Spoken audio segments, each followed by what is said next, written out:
Alright, so I got the rock blocks Mudflaps for the 2021 Subaru Crosstrek Sport. They're actually rated for the 2018 and up Subaru Crosstrek, so we'll find out if it works or not. So in the packaging, it includes the Mudflaps, of course. I got the black with black branding there.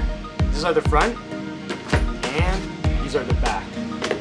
They're pretty thin, but sturdy as heck. I like it. It's not that flimsy, which is really nice. You also got rear parts and front parts. Included is also manual, which is nice, with pictures. They also come with candies. Oh, I love these candies. It's great. Now let's get started. Alright, here I'm starting with the rear flaps and I'm taking off the wheels for better access when installing. If you're planning to take out the wheels too, I recommend having a torque wrench on the side so you can safely secure your wheel after the install.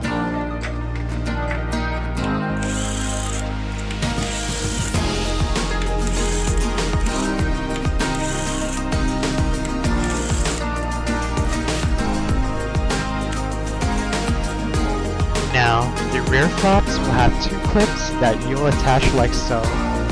I like to make sure that it's aligned properly so that it's easier to place the screws in.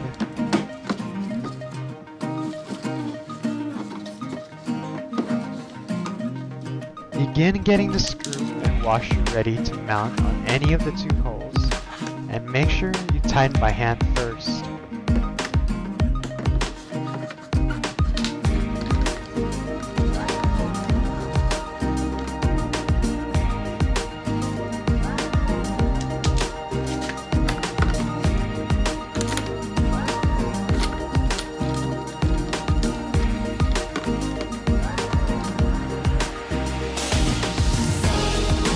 For the inner tab of the Mudflap, the manual recommends using a 1/8 up to 3/16 drill bit to create a hole on the plastic fender liner. In here, I used a 1/8 while pressing the inner tab against the liner. Make sure you have a rough idea of how your flap will be adjusted before you drill.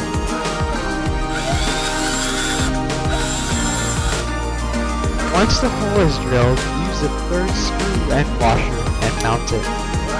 Don't tighten all the screws yet until you adjust the flaps however you want.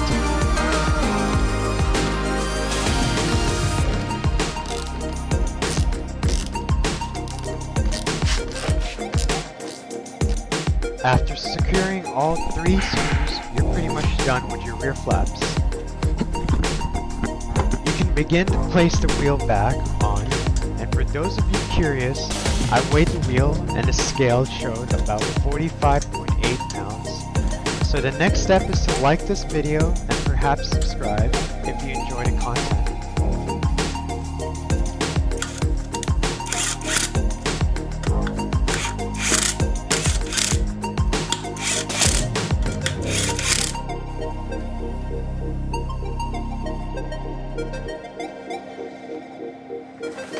After you set the wheel up, the Subaru Crosstrek manual recommends to torque the wheel lugs to 89 pounds.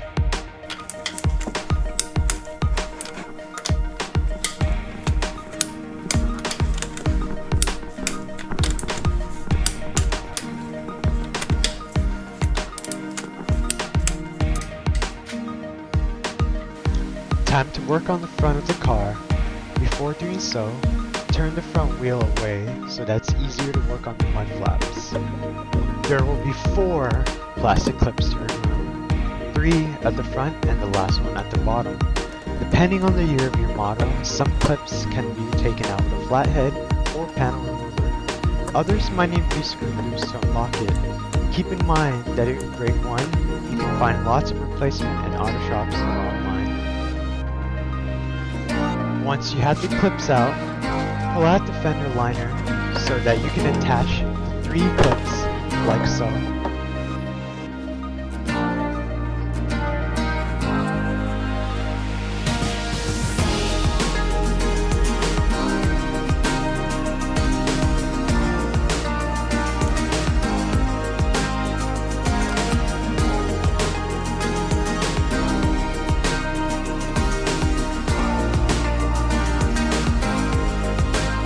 attaching the 3 clips, put the liner back to where it was. I recommend starting with the bottom of the liner because you have to put that back between 2 layers at the bottom. Then use something to wedge the sides in. Take your time with this, it can be a hassle sometimes. Make sure this one slips in between the outer and inner frame. Before putting the screws in, I like to make sure the clips are aligned since they can be moved when putting the liner back in. Look for the longer 1.5 inch screw. This will be placed at the lowest hole with a 5mm spacer, which will be between the car and the flap. Don't forget the washer when tightening them by hand.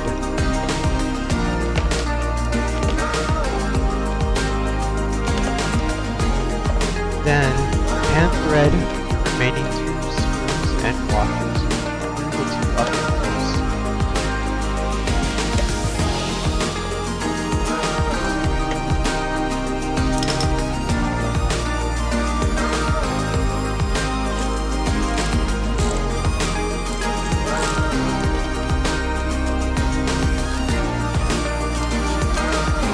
Make sure to align the mud flaps however you like before fully tightening the screws.